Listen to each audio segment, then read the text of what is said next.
Chemistry का हमारा जो चैप्टर चल रहा है केमिकल काइनेटिक्स क्लास 12 उसको हम आगे बढ़ाते हैं। अभी तक हमने रेट ऑफ रिएक्शन समझ लिया था, हमने ये समझ लिया था कि उसको कैसे रिएक्टेंट की टर्म में लिखते हैं, कैसे प्रोडक्ट की टर्म में लिखते हैं। हमने कर्व समझ लिया था कि उस पर टेंजेंट खींच करके हम रेट ऑफ रिएक्शन पता कर सकते हैं, इंस्टेंटेनियस रेट ऑफ रिएक्शन पता कर सकते हैं।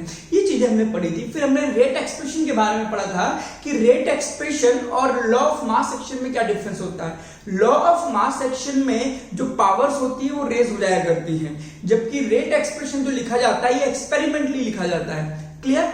आज हम शुरू करेंगे ऑर्डर ऑफ द रिएक्शन। पहले आप इसकी डेफिनेशन लिख लीजिए आराम से स्क्रीन को पॉज करके। The order of reaction with respect to a reactant, मतलब सपोज कीजिए मैंने कोई रिएक्शन लिखा कि ए से प्रोडक्ट बनता है, तो पहले ऑर्डर पता करने के लिए मुझे इसका रेट लॉ पता करना पड़ेगा। मैंने माना कि रेट लॉ जो इसका दिया जाता है एक्सपेरिमेंटली इस तरह से दिया जाता है। मैंने यहां बी भी मान लिया, ए प्लस बी, तो ए और बी, इसकी पावर मैंने 2 मान ली, इसकी पावर 1 मान ली। ये मैंने एक्सपेरिमेंटली लिखा है, ये आप मान के चलिए। तो कहता है कि रेट लॉ के अंदर जो रिएक्टेंट होती है उसकी जो पावर होती है वही उसका ऑर्डर होता है। यानी कि अगर हम बात करें order of reaction with respect to A या order of reaction with respect to B बात करें, तो ए की बात करेंगे तो ए की पावर कितनी है 2, तो हम कह देंगे कि ए के रेस्पेक्ट में ऑर्डर ऑफ रिएक्शन क्या है 2 और बी के रेस्पेक्ट में ऑर्डर ऑफ रिएक्शन क्या है 1। लेकिन आपसे बोले इस रिएक्शन का ऑर्डर क्या है, तो आपको ये दोनों ऐड कर देने हैं, यानी कि order of reaction will be 2 + 1 that is 3। देख लीजिए इसको, तो वही चीज यहां भी लिखी है, the order of reaction with respect to a reactant is a power यानी कि exponent of the concentration of the reactant to which the rate of reaction is directly proportional. या फिर आप ये सब समझ सकते हैं the sum of the powers to which the concentration of the reactant की जो कंसंट्रेशन है वो जिस पावर पे है are raised in the rate law expression, वही उसका क्या है ऑर्डर ऑफ द रिएक्शन। देख लीजिए फॉर एग्जांपल मेरे पास एक रिएक्शन लिखी हुई है twice NO2 plus O2 plus F2 gives rise to twice NO2F। इस रिएक्शन के लिए रेट लॉ जो लिखा जाता है वो लिखा जाता है K NO2F2। कि सर यहां 2 लगा दो, नहीं वो रेट लॉ नहीं है, ये एक्सपेरिमेंटल है। हो सकता है यहां 2 लगे ना लगे, ये डिपेंड करता है एक्सपेरिमेंटल डेटा पे। अब मैं आपसे बोल दूं ऑर्डर ऑफ रिएक्शन बताइए, तो कितना आ जाएगा 1 और 1 2। लेकिन मैं बोल दूं ऑर्डर ऑफ रिएक्शन बताइए विद रेस्पेक्ट टू NO2 बताइए, तो आप बोल देंगे 1। विद रेस्पेक्ट टू F2 बताइए तो आप बोल देंगे 1। ठीक है, चलिए फॉर एग्जांपल अब मैं बात करूं A plus be giving product,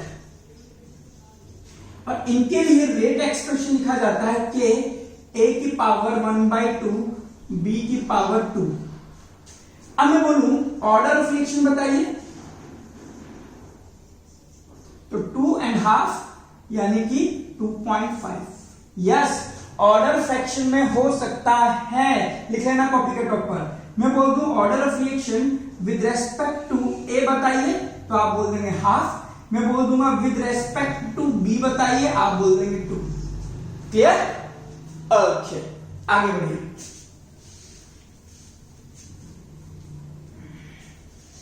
अब देखिए unit of rate constant. Unit of rate constant बेटा ये पढ़ना हमारे लिए जरूरी है, क्योंकि कई बार रिएक्शन में अगर मेंशन नहीं है कि कौन से ऑर्डर की रिएक्शन है और आपको ये भी नहीं याद है कि वो कौन से ऑर्डर की है, तो के की यूनिट से आप पता कर सकते हैं कि वो कौन से ऑर्डर की रिएक्शन है। सपोज कीजिए मैंने माना कि ए से प्रोडक्ट बनता है और रेट लॉ लिखा जाता है के ए की पावर n। क्लियर? अब मुझे के की यूनिट निकालनी है। रेट क्या होता है? मोल पर लीटर सेकेंड।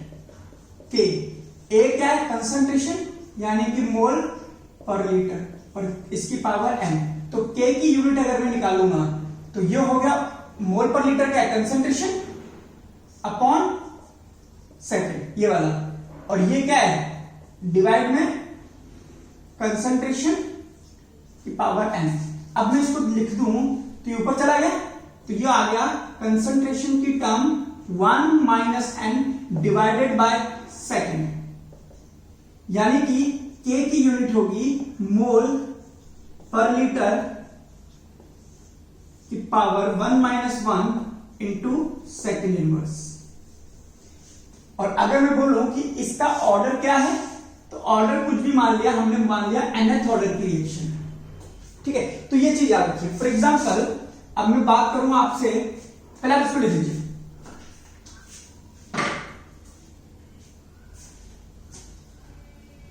आइए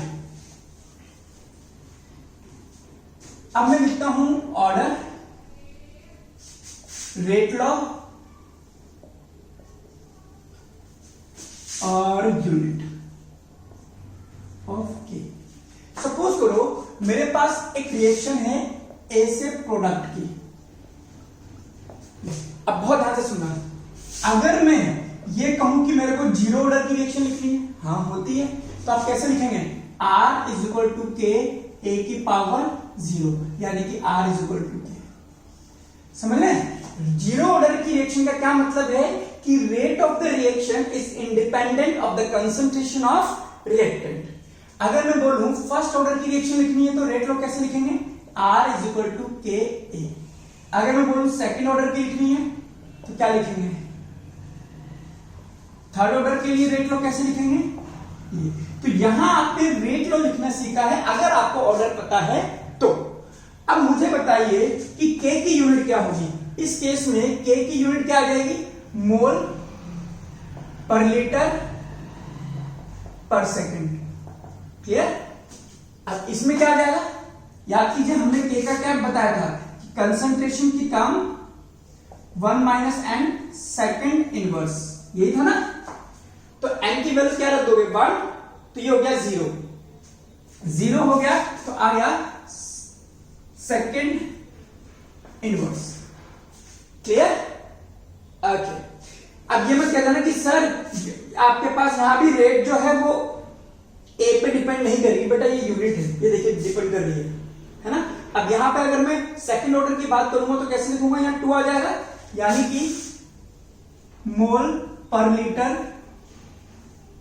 की पावर -1 सेकंड इनवर्स, है ना। यहां 2 है, और इसको अगर आप थोड़ा और ढंग से लिख देंगे तो यह आ जाएगा मोल -1 लीटर +1 और सेकंड -1।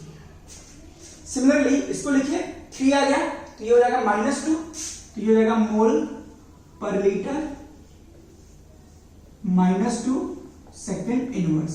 अब इसको भी आप ढंग से लिख सकते हैं, मोल -2 लीटर +2 सेकंड। और अगर मैं बोल दूं nth ऑर्डर की रिएक्शन है जो मैंने अभी अभी करा था, तो यहां n लिख दूंगा और ये हो जाएगा मेरे पास मोल पर लीटर 1 माइनस n सेकंड। ठीक है, तो k की यूनिट इसलिए याद नहीं करना, आपको निकालनी आनी चाहिए। ठीक है, इस तरह से यहां से निकल जाएगी। तो k की यूनिट इसलिए भी इंपॉर्टेंट है बेटा, ताकि आपको ये पता लगे कि वो फर्स्ट ऑर्डर की रिएक्शन है, सेकंड ऑर्डर की रिएक्शन है। उसी हिसाब से हमें उसके क्वेश्चंस को सॉल्व करना पड़ेगा। देख लीजिए इसको। आप मुझे बताइए अगर हाफ ऑर्डर की रिएक्शन है तब क्या होगा, और 3/2 ऑर्डर की रिएक्शन है तब क्या होगा, रेट लो क्या होगा और यूनिट ऑफ k क्या होगा, करके देखिए एक बार। चलिए, तो रेट लो कैसे लिखूंगा, r is equal to k a की पावर 1/2। इसको कैसे लिखूंगा, k a की पावर 3/2। अब मुझे निकालना है यूनिट। आपको याद है मैंने क्या सिखाया था, मोल पर litre 1 minus n second inverse. तो यहां आ जाएगा 1/2, तो यहां आ जाएगा मोल पर litre 1/2 second inverse.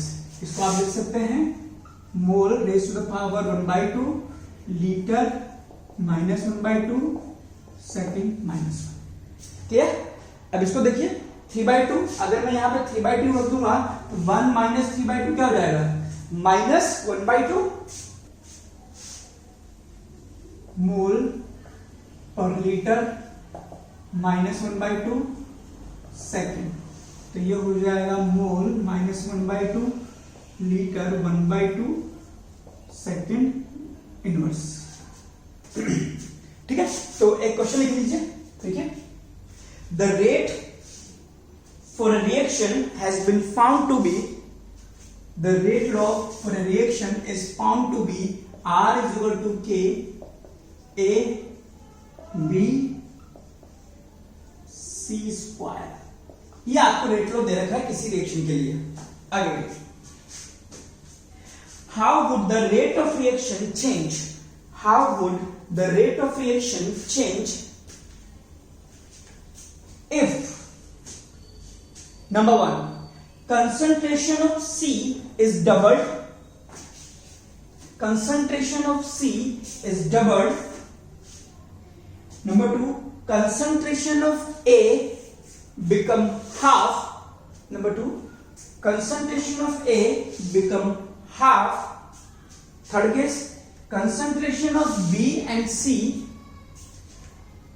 concentration of B and C is doubled। चलिए करके देखिए, तो मुझे पता है कि रेट लॉ मुझे दे रखा है A B और C। वो पहले में कहता है, फर्स्ट केस जो है मेरे पास वो कहता है कि C को डबल कर दो। अगर मैं C को डबल कर देता हूं तो ये क्या हो जाएगा, 2C का स्क्वायर यानी कि K A B 4C square. अब अगर मैं R2 अपॉन R1 कर दूं तो 4 आ जाएगा, बाकी तो सब कट जाएगा, यानी कि rate of reaction become 4 times. वैसे भी आपको पता लग ही रहा है, यहां से C को मैंने डबल कर दिया तो डबल की पावर डबल यानी कि 4, तो रेट ऑफ रिएक्शन क्या हो जाएगा, 4 टाइम्स। आंसर हो जाएगा rate of reaction become 4 times. अभी डायरेक्टली लिख सकते हो, डिपेंड करता है कितने नंबर का क्वेश्चन। सेकंड अब मैं डायरेक्टली लिखता हूं। अभी क्वेश्चन में बोलता है सेकंड में B को हाफ कर दें, B को हाफ कर देंगे तो रेट ऑफ रिएक्शन क्या हो जाएगी, हाफ,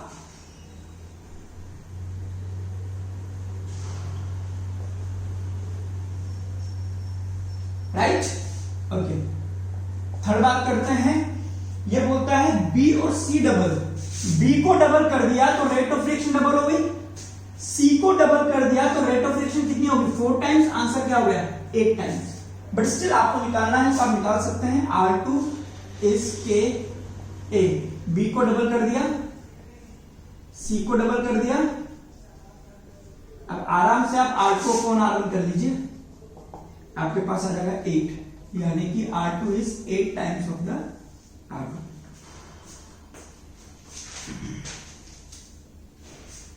ठीक है, चलिए मॉलिक्यूलरिटी भी पढ़नी है बट वो हम बाद में पढ़ेंगे, है ना। अभी हम पढ़ते हैं, हेडिंग डालिए जीरो ऑर्डर रिएक्शन। बेटा हमारे सिलेबस में जीरो ऑर्डर और फर्स्ट ऑर्डर है, ठीक है, तो हम उसी को डिटेल में पढ़ेंगे, फिर बाकी देखते हैं। लिखिए जीरो ऑर्डर रिएक्शन। अब देखते हैं अगर कोई रिएक्शन ए से प्रोडक्ट में चेंज होती है, मैं कह रहा हूं ये जीरो ऑर्डर रिएक्शन है, तो रेट लो कैसे दे लिखूंगा, के या फिर R इज इक्वल टू के, लिख लीजिए इसको। इसका क्या मतलब हो गया, rate is independent of concentration of reactant. इसको लिख के लिखिए, it means the reaction is said to be of zero order reaction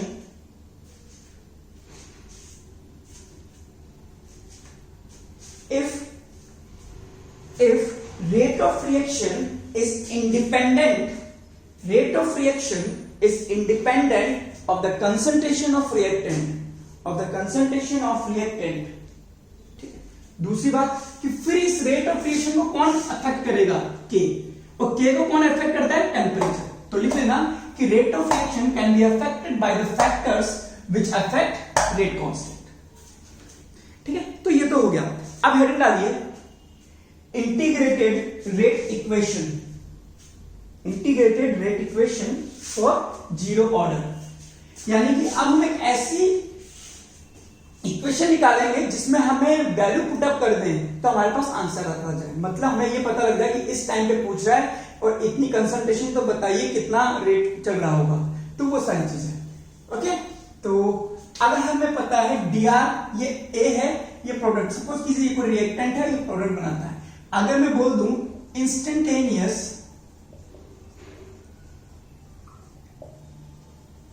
rate of reaction मुझे लिखना है, तो मैं कैसे लिखूंगा, minus dr by dt is equal to k, क्योंकि जीरो ऑर्डर की रिएक्शन है ना। और मैं इसको कर दूंगा dr is equal to minus k dt। करते हैं, इसकी लिमिट लगाते हैं। अगर मैं बोल दूं at t is equal to 0 concentration of reactant was r0 और at t is equal to t इसी टाइम पर उसकी कंसंट्रेशन हो जाती है r। इसको इंटीग्रेट करता हूं, dr r0 से r माइनस के 0 से t। तो dr का इंटीग्रेशन क्या हो जाएगा, r upper limit minus lower limit minus के टी। तो कितना बचा है, r0 माइनस के टी, ये देखिए। ठीक है, अब इसमें समझने वाली बात यह है कि r0 क्या है, कितना रिएक्टेंट लिया गया था, है ना, और r0 r क्या है, कितना बचा है। तो ये क्या है, ये वो अमाउंट है रिएक्टेंट का जो प्रोडक्ट में चेंज हो गया है इन t टाइम्स, यानी कि r0 is the initial concentration. r क्या है, concentration of reactant after t time, और ये क्या है, concentration of reactant that is converted into product in t time. चलिए, अब इसको मैं देसी भाषा में लिख दूं तो ये है कितना लिया था,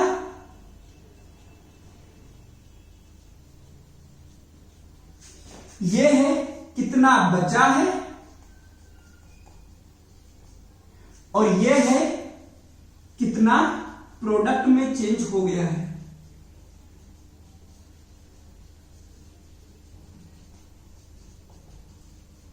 लिख लीजिए इसको।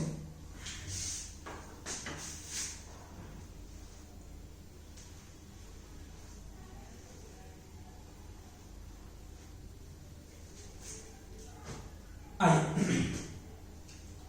ठीक है, अब आइए, अब एक आधे कर्व्स देखते हैं इसके कि इसका कर्व कैसा आता है। अगर मैं कंसंट्रेशन ऑफ रिएक्टेंट और टाइम के बीच में कर्व खींचना चाहूं, यानी कि इसमें और इसमें कर्व खींचना चाहूं, तो एक बार आप ट्राई कीजिए कि बताइए कर्व कैसा आता है। ठीक है, चलिए आइए, बेसिक देखिए, आपको पता है कि ये मैथ्स में इक्वेशन होती है लीनियर इक्वेशन, है ना। तो लीनियर इक्वेशन होती है y equals to mx plus c। y axis पे आपको क्या रखना है, r। तो ये वाली जो रिएक्शन है r, ये वाली जो इक्वेशन है kt, इसमें ये काम कर रहा है y का, क्लियर। x एक्सिस पे क्या रखा है आपने, t, यानी कि ये आपके पास x का काम कर रहा है, और r0 किसका काम कर रहा है, c का। कंपेयर करते हैं, और ये क्या काम कर रहा है, ये काम कर रहा है स्लोप m किसको बताते हैं, स्लोप।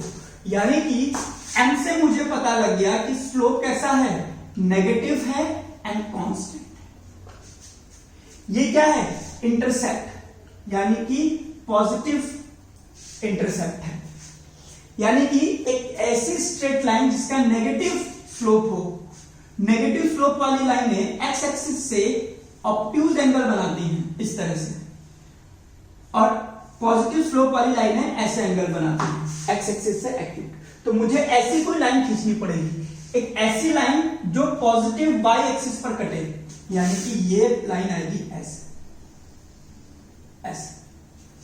देखिए इसका स्लोप क्या है, नेगेटिव, तो मैं कह सकता हूं कि इसका स्लोप जो है वो बता रहा है -a को, और ये चीज क्या है, ये चीज है r naught. t equal to 0 पर कितना था, r नॉट, और किसी टाइम t पर निकालना है तो वो यहां पर निकल सकता है। क्लियर, ड्रॉ कीजिए। ये नीचे टच भी हो सकता है और नहीं भी टच होता है, एनसीईआरटी वालों ने इसको ऐसे बना रखा है, ठीक है, बाकी नीचे टच हो सकता है, कोई दिक्कत नहीं, ठीक है। चलिए हेडिंग लिखिए हाफ लाइफ।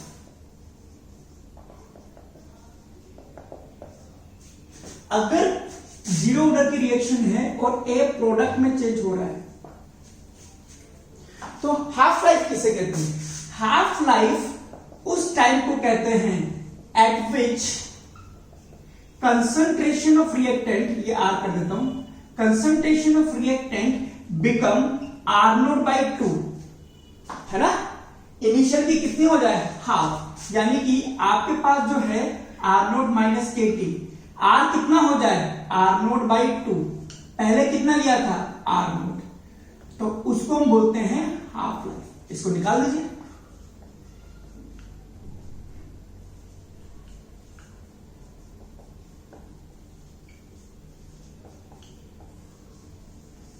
ये डिपेंड्स ऑन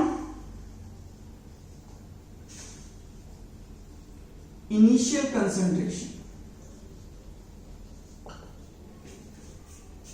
ठीक है। चलिए, और यहां पर अपनी जानकारी के लिए लिख देना कि के T for a given T is constant. ये अब इसका क्या मतलब है समझ लीजिए, एग्जांपल समझ लीजिए कि सपोज करो मैंने बोल दिया कि आर नोट की वैल्यू है 10 और के की वैल्यू है 5, ठीक है।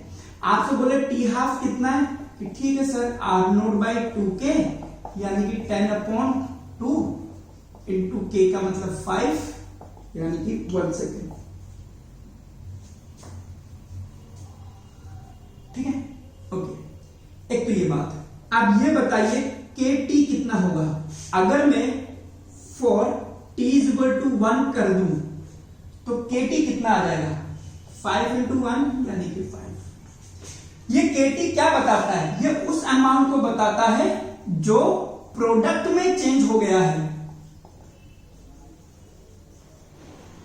में चेंज हो गया इन 1 सेकेंड। कितने सेकेंड में, 1 सेकेंड में। ओके, अब जरा सोचो आपने कितना लिया था, 10,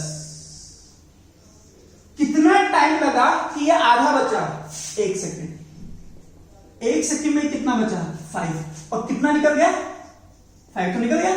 ओके, अगले 1 सेकेंड में कितना निकल जाएगा, 5, है ना। एक गिवन टाइम के लिए केटी कांस्टेंट है, अगर आप 1 सेकंड की बात करोगे तो प्रोडक्ट में होने वाला पार्ट कितना आ जाएगा, यानी कि अगर आप 10 मोल लेते हैं तो 2 सेकंड में 0 बचेगा। इसीलिए मैंने बोला था कि ये चीज बिल्कुल ग्राउंड पे भी टच हो सकती है।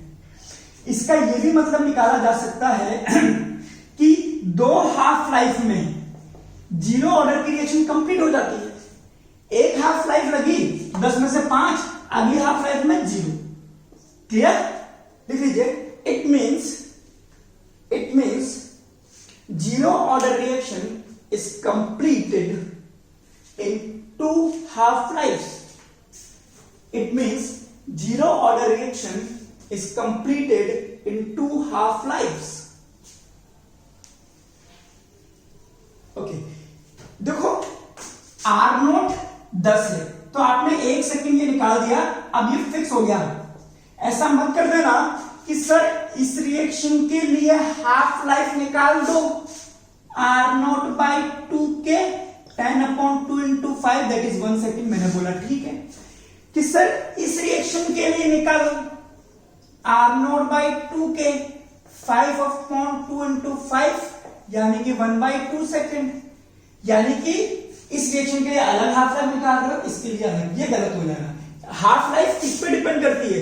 इनिशियल कंसंट्रेशन पे डिपेंड करती है, और इस रिएक्शन की इनिशियल कंसंट्रेशन इसकी है, तो सिर्फ हाफ लाइफ 10 के बेस पे ही निकलेगी, 5 के बेस पे नहीं निकलेगी। ठीक है, चलिए लिखिए examples of zero order reaction.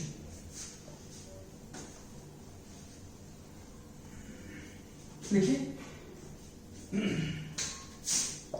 Example number 1, HI gold के कैटलिस्ट पर H2+I2, ये आपके पास जीरो ऑर्डर की रिएक्शन है। और दूसरा एग्जांपल जो आपके पास एनसीईआरटी में ही दे रखा है 2NH3, ठीक है, मॉलिब्डेनम और टंगस्टन की प्रेजेंस में प्लेटिनम की सरफेस पर N2+3H2। ये दोनों एनसीईआरटी में मेंशन है कि ये दो रिएक्शन आपके पास जीरो ऑर्डर रिएक्शन है। अगर मैं आपसे बोलूं ये जीरो ऑर्डर रिएक्शन है तो इसके लिए रेट लो लिखिए, तो आप लिख देंगे R = K, खत्म, या फिर R = K NH3 0। ठीक है, तो ये भी एक बार बोर्ड में पूछ लिया था। आगे बढ़ो, और भी है वो आपको नोट्स में मिल जाएंगे। ये था हमारे पास जीरो ऑर्डर रिएक्शन। अब इस पर भी क्वेश्चन करेंगे और भी। हमें डालिए फर्स्ट ऑर्डर रिएक्शन, हमें डालिए फर्स्ट ऑर्डर रिएक्शन। तो पहले हम बात करते हैं कोई रिएक्टेंट है, प्रोडक्ट में चेंज हो रहा है। अगर ये फर्स्ट ऑर्डर रिएक्शन है तो मैं लिख दूंगा R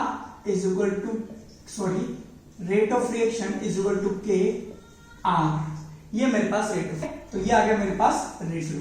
अब मुझे इसके लिए निकालनी है इंटीग्रेटेड रेट इक्वेशन। लिख लीजिए इंटीग्रेटेड रेट इक्वेशन। तो मैं लिखता हूं इंस्टेंटेनियस रेट ऑफ रिएक्शन यानी कि dR/dt, यही है, और इसको आप बोल रहे हो KR के बराबर है। रेटेड का माइनस लग जाएगा, तो मैं लिखता हूं dR = -KR/dt। अब देखिए R चेंज होगा, है ना, R चेंज होगा धीरे धीरे धीरे धीरे, तो R का इंटीग्रेशन करना है तो इसको मुझे इधर लाना पड़ेगा, 1/R dR = -KD। ठीक है, अब मैं लिमिट लगाता हूं एट t = 0 R = R0 और at t = t R become RT। ठीक है, तो मैं ये लगाता हूं, इसकी लिमिट आ जाएगा dR -K तो कांस्टेंट है, dt, t की लिमिट 0 से t, और जब t 0 है कंसंट्रेशन R0 और ये RT। 1/x dx, इसका इंटीग्रेशन होता है ln x यानी कि ln R -KT। ये ln क्या है मैं अभी समझा दूंगा आपको, वैसे आपने पढ़ा होगा कहीं ना कहीं, नहीं पढ़ा तो बता देंगे, कोई बड़ी बात नहीं। ठीक है, अभी मैं लिख देता हूं, ठीक है, बाद में समझाता हूं। तो ये हो गया मेरे पास ln RT ln R0, इसको मैं लिख दूंगा ln RT/R0 KT माइनस में -KT, माइनस को मैं इधर मल्टीप्लाई करूंगा ln R0 ln RT KT। ln e की बेस पर है तो इसको 10 की बेस पे कवर करने के लिए मैं 2.303 से मल्टीप्लाई कर दूं। कि सर ये क्या कर रहे हो, मैं बताता हूं, बेटा भी बताता हूं, एक सेकंड रुक जाओ। तो KT आ गया मेरे पास 2.303, कॉमन ले लो, 2.303 log R0/RT। तो K अगर निकालना है 2.303 log R0/RT, ये लिख लीजिए, अभी बस लिख लीजिए। या t निकालना हो तो 2.303 log r not upon RT upon K। ठीक है, इसको लिख लीजिए अभी, फिर भी समझा देता हूं।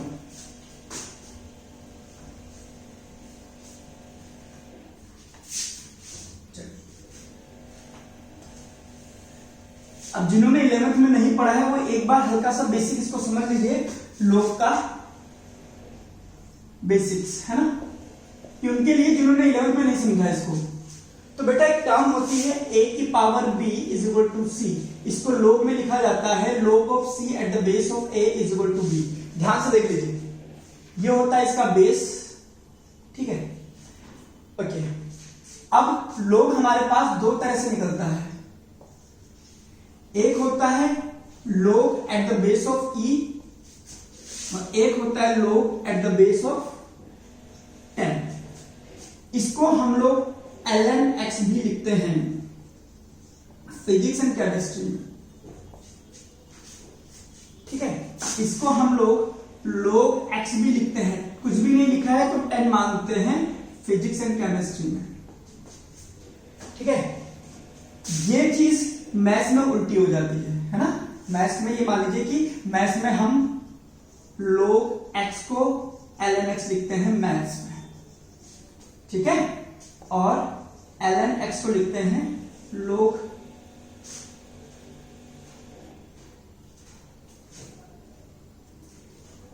ठीक है, और log x को लिखते हैं log e की बेस पर, ठीक है। ओके, एक तो ये बात।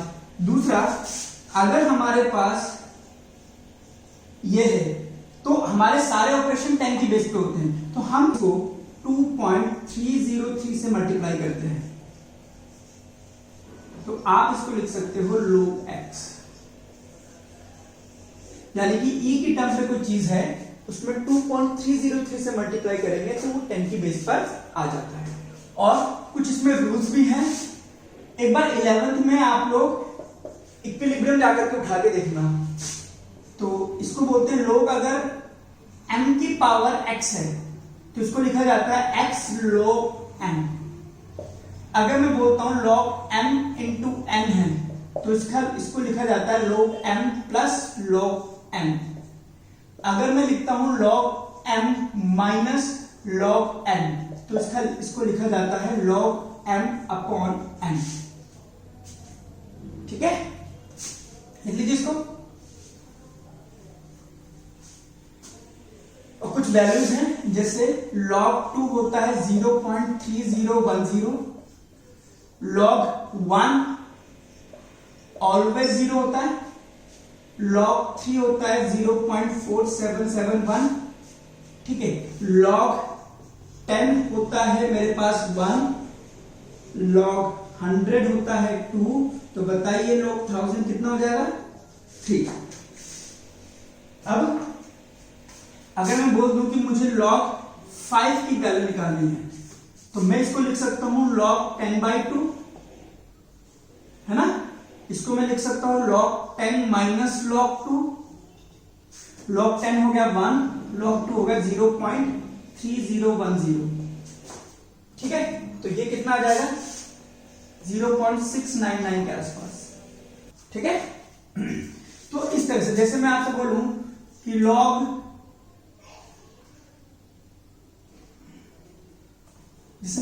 मुझे log 15 चाहिए, तो मैं लिख सकता हूं log 5 इंटू 3, फिर मैं लिख सकता हूं log 5 प्लस log 3। log 5 को लिख सकता हूं 0.699 के आसपास, log 3 होता है 0.477। अब इसको जोड़ दीजिए, ठीक है। इस तरह से log का ऑपरेशन होता है, ठीक है। अब इसके बाद में उसको भी जाके देखिए तो हमने वहां पे करा था, इंटीग्रेटेड रेट इक्वेशन निकालते टाइम, ठीक है। तो ये हमारे पास इंपॉर्टेंट रहेगा कि आप कभी हमें टाइम निकालना है, कभी के निकालना है। और आर नोट क्या है, इस वाले इक्वेशन में याद रखना, आर नोट क्या है? इनिशियल कंसंट्रेशन जो लिया गया था किसकी? रिएक्टेंट की। और ये क्या है? जो बच गया। कौन? रिएक्टेंट। कितना लिया है अपॉन कितना बच गया, तो लिया कौन, बच गया, ऐसे समझ लो। आइए अब इसके लिए लिखते हैं हम हाफ लाइफ। लिखे हाफ लाइफ, हाफ लाइफ क्या है, लिखिए the time in which concentration of reactant becomes half, simple. यानी कि वो टाइम जिसमें concentration of reactant become R0/2 है ना। तो मुझे टाइम निकालना है, इसको यूज करता हूं तो T = 2.303 अपॉन के लॉग कितना लिया था R0, RT कितना बचा है R0/2। इसको सॉल्व कीजिए 2.303 log 2 अपॉन के, तो ये हो गया log 2 की वैल्यू कितनी होती है 0.3010, 0.693 इसको आ जाएगा। ये हो गया मेरे पास T हाफ, ठीक है। लिख लीजिए इसको भी, और मैं तो ये पूरा याद रखता हूं क्योंकि कभी कभी करते हुए 2 आ जाता है।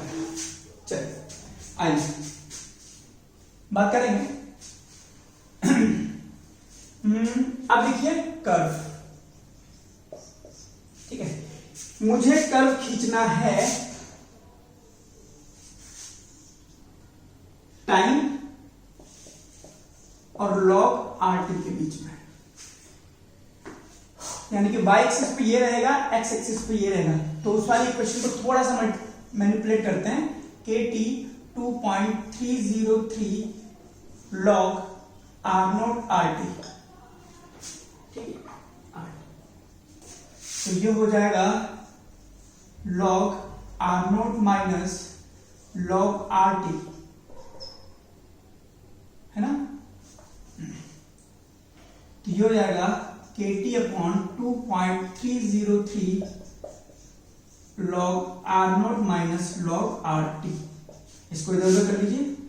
क्यों सर इधर उधर क्यों करना है, क्योंकि y से ये चाहिए ना मुझे, तो y = mx + c से इसको रिलेट करूंगा, तो इक्वल के लेफ्ट साइड में y आना चाहिए, तो मैं इसको ला रहा हूं r। इक्वल के उस साइड में x आना चाहिए, ये रहा x, तो माइनस के 2.303 t और फिर ये प्लस log r। अब देखिए ये मेरे पास y हो गया, ये मेरे पास x हो गया, ये मेरे पास हो गया m और ये मेरे पास हो गया c।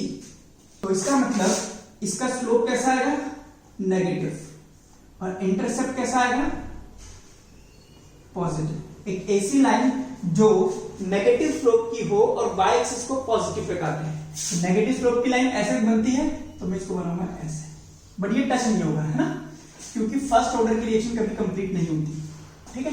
और ये हो गया मेरे पास log, अब क्यों नहीं होती अभी बात करेंगे, log R0, और इसका स्लोप जिस फिजिकल क्वांटिटी को बता रहा है वो है -k/2.30, क्लियर।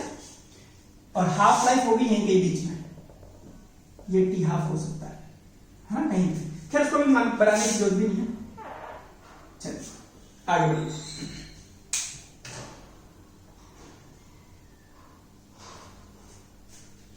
ये था आपका कर्व नंबर 1। एक और कर्व देख लीजिए।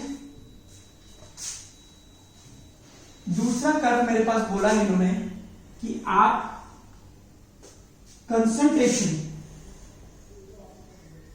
और T हाफ के बीच में कर्व खींचे। तो मुझे पता है T हाफ कितना होता है 0.693 अपॉन K, यानी कि वो हाफ उस पर डिपेंड ही नहीं करता। T half is independent of concentration of reactant, ठीक है। चलिए बात करेंगे इस पे भी। ये हो गया कर्व, और एक नोट लिखा देता हूं, ओके। इस चीज को फिर से देखते हैं एक बार, KT 2.303 log R0 upon RT। अगर मैं 2.303 हटा दूं तो ये फिर से E की टर्म में चेंज हो जाएगा, ठीक है। तो मैं इसको लिख सकता हूं, तो आपको याद होगा a की power b is equal to c को आप log of c is equal to b at the base of a लिखते थे। तो a की पावर b यानी कि e की पावर kt हो जाएगा।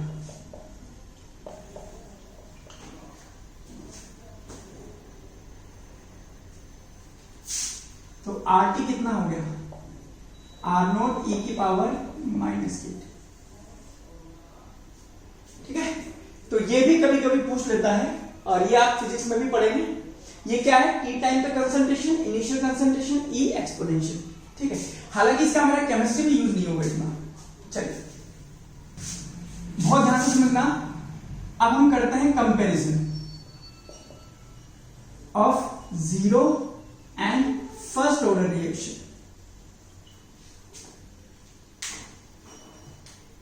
देखिए जीरो ऑर्डर जो रिएक्शन थी और जो आप बोलते हो फर्स्ट ऑर्डर रिएक्शन, इसमें कुछ खास बात है। सबसे पहला कंपैरिजन तो आप ये कर सकते हो कि R इक्वल टू के होता है और यहां पे होता है R इक्वल टू के आर, यानी कि rate of reaction is independent of concentration, जबकि फर्स्ट ऑर्डर में rate of reaction depends on concentration. ये बात लिख लीजिए। ठीक है, ओके। दूसरी बात मैं टी हाफ की बात करता हूं, मैं वही बता रहा था। इसके लिए टी हाफ कितना था हमारे पास, R0 बाई 2k, जबकि इसके लिए टी हाफ कितना आया 0.693 अपॉन k, यानी कि टी हाफ R0 पे डिपेंड करता है और इसके लिए टी हाफ R0 पे डिपेंड नहीं करता। ये भी लिख लीजिए, half life depends on initial concentration and half life is independent of initial concentration. और तीसरी चीज इसमें यह है कि जो चीज प्रोडक्ट में चेंज होती है ये चीज कांस्टेंट होती है फॉर अ गिवन टाइम, जबकि इसमें ऐसा कुछ हमें देखने को नहीं मिलता। इसमें याद कीजिए हमने एक एग्जांपल लिया था कि मैंने ये बोला था कि R0 अगर 10 है, K अगर 5 है, तो T हाफ हमारे पास 1 सेकेंड आ रहा था। सुना ध्यान से, इसका मतलब है कि 10 से 1 सेकेंड के अंदर अंदर ये 5 हो जाएगा और फिर अगले 1 सेकेंड में 0 हो जाएगा, जबकि इसके साथ ऐसा नहीं है। ये टी हाफ लाइफ जो है एक बार कांस्टेंट हो गई। सपोज करो हमने बोला टी हाफ मेरे पास 1 सेकेंड है, क्लियर, यानी कि अगर मैं R0 को 10 मान लेता हूं कि 10 है, तो 1 सेकेंड में ये कितना हो जाएगा 5। कितना चला गया 5 चला गया। अब अगले 1 सेकेंड में इसमें से जो जा रहा था वो भी 5 था, है ना, हाँ, यानी कि KT कांस्टेंट है। लेकिन इसमें ऐसा नहीं है, इसमें क्या होगा, अगले 1 सेकेंड में 5 नहीं जाएगा, इसमें जाएगा 2.5 और ये बच जाएगा 2.5। ये देखिए और इसको देखिए, यानी कि 1 सेकेंड में इनिशियल का हाफ हो रहा है। इसमें 1 सेकेंड में 10 से 5, 1 सेकेंड में 5 से 2.5, 2.5 से 1.25, इस तरह से चलता जाता है। इसलिए मैंने कहा था कि ये चीज टच नहीं करेगी, क्योंकि ये रिएक्शन कभी कंप्लीट ही नहीं होगी। सोचो ना कि आपने लिया 10, फिर 10/2 बचेगा, फिर 10/4 बचेगा, फिर 10/4 का भी आधा, 10/8, फिर 10 उसका भी आधा 16, ऐसे करके चलता जाएगा लाइफ टाइम। तो सबसे बड़ा डिफरेंस ये है कि इसकी हाफ लाइफ जो है वो R0 के हिसाब से निकलती है। एक तो ये बात, दूसरी बात, जितना अमाउंट प्रोडक्ट में चेंज होता है उस पर्टिकुलर टाइम में वो भी कांस्टेंट है, दैट इज 5। यहां पर हाफ लाइफ पहले तो डिपेंड ही नहीं करती, इसलिए चाहे इसकी बात करो, इसकी बात करो, इसकी बात करो, सबके लिए हाफ लाइफ एक ही आनी है, क्लियर। प्लस हाफ लाइफ का मतलब है कि रिएक्टेंट का आधा हो जाए, तो इस केस में रिएक्टेंट का आधा 5, इसमें 5, इसका आधा 2.5 और इसका आधा होता जाएगा, जबकि इसमें डिसइंटीग्रेट होने वाले कंसंट्रेशन की जो वैल्यू है वो 5 है, क्लियर। तो ये बात भी आपको समझनी है। इसीलिए कहते हैं कि ये जो है अगला पॉइंट ये हो सकता है कि zero order reaction completes in 2 half life, जबकि इसमें it takes infinite time to complete. चलिए इसको भी लिख लीजिए। अब एग्जांपल लिखिए फर्स्ट ऑर्डर रिएक्शन के, लिखिए all natural an artificial radioactive decay. All natural and artificial radioactive decays. पहला तो एग्जांपल है। इसका क्या मतलब है? इसका मतलब है जितना भी रेडियोएक्टिव डिके होता है नेचर में वो सारा एक फर्स्ट ऑर्डर का है। सेकेंड लिखिए decomposition of N2O5, decomposition of N2O5, ये भी इंपॉर्टेंट है, याद रखना पड़ेगा आपको। मतलब ये reaction N2O5 gives N2O NO2 plus half O2, ये सारी गैसें हैं। ये भी आपके पास फर्स्ट ऑर्डर की रिएक्शन है, लर्न कर लीजिएगा इसको भी। और एक और लिख लीजिए हाइड्रोजनेशन ऑफ इथीन। इथीन क्या होता है? C2H4, इसका हाइड्रोजनेशन करा दीजिए, इथेन बन जाएगा C2H6। ये भी आपके पास फर्स्ट ऑर्डर रिएक्शन। ये इतना नहीं, बाकी ये इंपॉर्टेंट। आइए एक नोट और लिख लीजिए। वैसे हमको याद है हमने के की यूनिट जब निकाली थी, क्या था हमारे पास? मोल पर litre, 1 minus n second inverse, ठीक है। लेकिन अगर हमारे पास गैसियस रिएक्शन आ जाती है, कोई गैस है, तो मोल पर लीटर की जगह हम लिखते हैं एटमॉस्फेरिक प्रेशर। ये इसलिए याद आया क्योंकि अभी भी हमने देखा था गैस के लिए, ठीक है। चलिए लिखिए। अच्छा, आपको ये चीज हमें ध्यान रखना कि जहां पर हमारे पास कंसंट्रेशन नहीं होती वहां पर हम प्रेशर लिख दिया करते हैं, है ना। क्यों? क्योंकि PV = nRT होता है ना बेटा, तो P होता है N/V RT। तो गैस कांस्टेंट है, टेम्परेचर कांस्टेंट है, तो pressure is proportional to mole by litre, यानी कि कंसंट्रेशन के डायरेक्टली प्रोपोर्शनल होता है। तो जहां भी रेशो लेने वाली बात होती है वहां पर हम प्रेशर का ratio P initial P final, concentration initial upon concentration final कर देते हैं, क्योंकि RT तो इसमें कट ही जाएगा ना। तो इसलिए जैसे आप देखते हैं K = 2.303 upon T log R0 upon RT। ऐसे आप लिख सकते हैं K = 2.303 अपॉन T log। यहां देखिए कंसंट्रेशन इनिशियल, कंसंट्रेशन फाइनल, तो ये क्या हो जाएगा? P initial P final. अब देखो समझने वाली बात ये क्या है, R0 क्या है? कंसंट्रेशन किसकी? Of reactant. RT क्या है? कंसंट्रेशन किसकी? Of reactant. P इनिशियल क्या है? Pressure of reactant only. PF क्या है? Final pressure of reactant only. सिर्फ रिएक्टेंट की ही चीजें लिखी जाती हैं, ठीक है। तो ये भी ध्यान रखना पड़ेगा। अब देखिए, ठीक है, एक क्वेश्चन लिखिए जैसे द फॉलोइंग डेटा, ये शायद एनसीईआरटी में सॉल्व एग्जांपल है, ध्यान से करेंगे। देखिए the following data were obtained, the following data were obtained during first order thermal decomposition, during first order thermal decomposition at constant volume for the reaction, और ये रिएक्शन दी हुई है N2O5 गैसियस है और ये चेंज होती है हीट करने पर N2O4 N2O4 और ऑक्सीजन गैस। डेटा ये है आपके पास, टाइम दिया हुआ है सेकंड में और टोटल प्रेशर दिया हुआ है एटीएम में। कब? इसने बोला जब टाइम 0, यानी कि इनिशियल प्रेशर दे रखा है आपको 0.5 और जब 100 सेकंड हो गए तो प्रेशर हो गया 0.512। क्लियर? लिख लीजिए।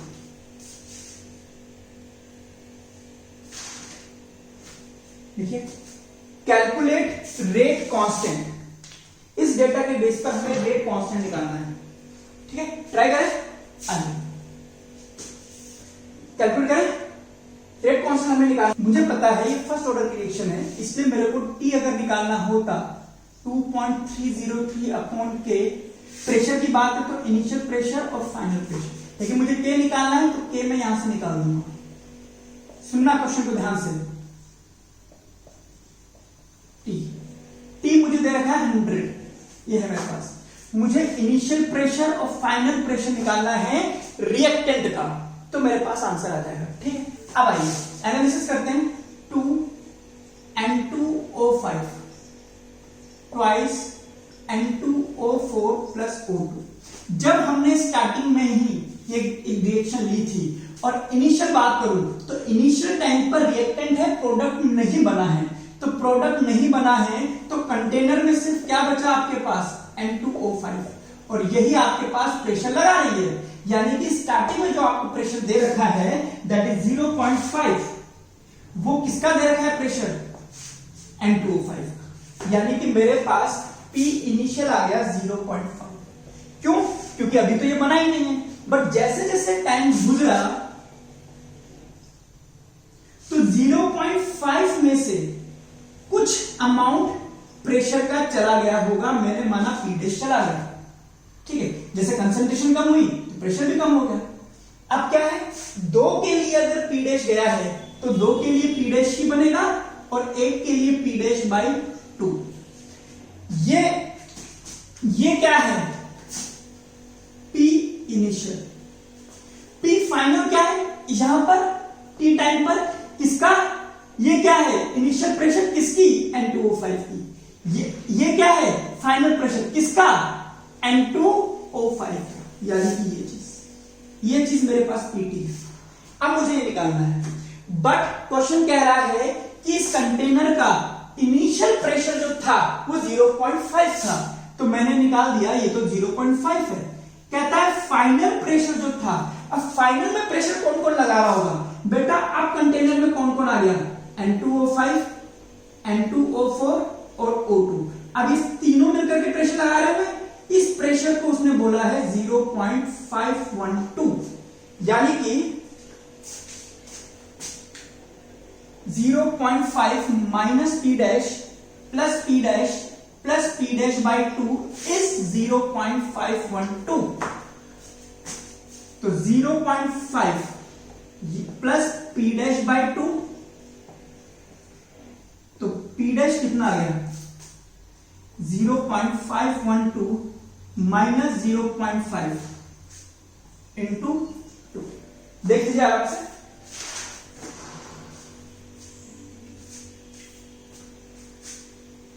ठीक है।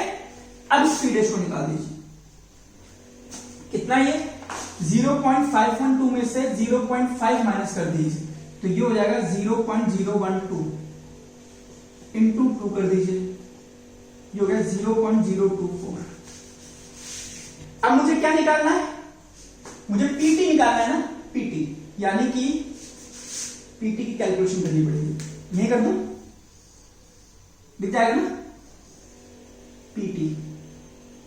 पीटी क्या है 0.5 माइनस पी डैश, तो 0.5 माइनस 0.024 0.476।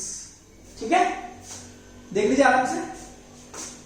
अब इसको सॉल्व कर देते हैं, इसको लिख लीजिए पहले।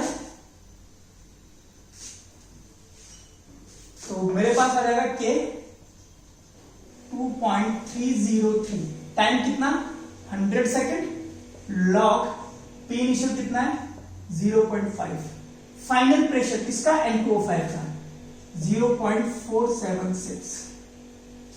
ठीक है, अब इसको सोल्व करते हैं।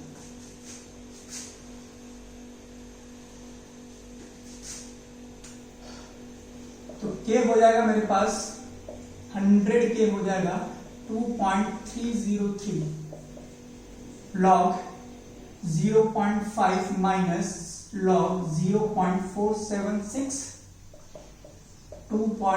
ये मैं सिर्फ इसलिए कर रहा हूं ताकि पता लग जाए 0.5 माइनस मतलब 1/2 है ना, इस तरह से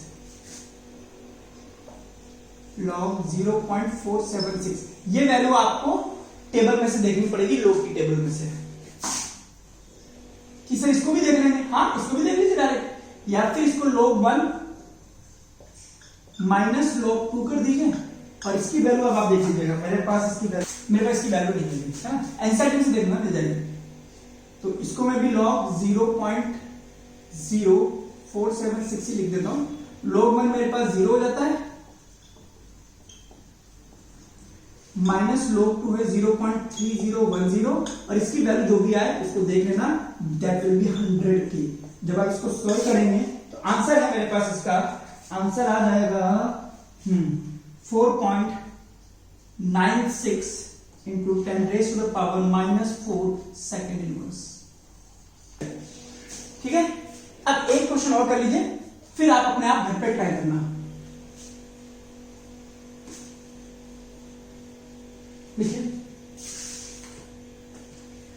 For a first order reaction, calculate ratio between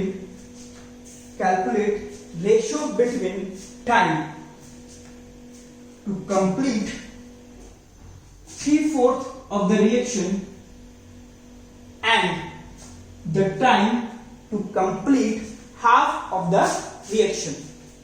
Okay. यानी कि ये ए से प्रोडक्ट बन रहा है, क्या कहता है, ये फर्स्ट ऑर्डर रिएक्शन है, टाइम की बात कर रहा है, तो मैं लिख दूंगा 2.303 अपॉन के लॉग इनिशियल कंसंट्रेशन और किसी टाइम। अभी बोलता है वो टाइम जब 3/4 रिएक्शन हो गई है, यानी कि R0 का 3/4 चला गया है प्रोडक्ट में, तो 1/4 बचा इसका, और T 1/2 यानी कि R0 का हाफ चला गया है, यानी कि हाफ लाइफ की बात कर रहा है, डायरेक्ट भी कर सकते थे। जब 3/4 चला गया तो T 3/4 कितना है, 2.303 अपॉन के लॉग इनिशियल कितना था R0, बचा कितना R0/4, T हाफ 2.303 अपॉन के लॉग 2, याद कीजिए, है ना। चलिए अब दोनों का रेशियो ले लो, 3/4 T हाफ, ये कट गया, ये क्या आ गया log 4, ये क्या आ गया log 2, log 4 को आप देख सकते हो log 2 की पावर 2 log 2, ये आगे आ जाएगा तो 2 आ गया। ठीक है, तो अभी आप इसको पढ़ लीजिए, इसके न्यूमेरिकल कर लीजिए, एक बार लेक्चर दोबारा देख लीजिएगा, 2 बार देख लीजिए, अच्छे से समझ में आ जाएगा। ठीक है, अभी मैं इसके न्यूमेरिकल कराऊंगा जो मैं नेक्स्ट क्लास में कराऊंगा, और उसके बाद हमारे पास मॉलिक्युलरिटी पढ़ना है, तब तक आप इसके न्यूमेरिकल की प्रैक्टिस कर लीजिए। ठीक है, ट्राई कीजिए। Bye, take care.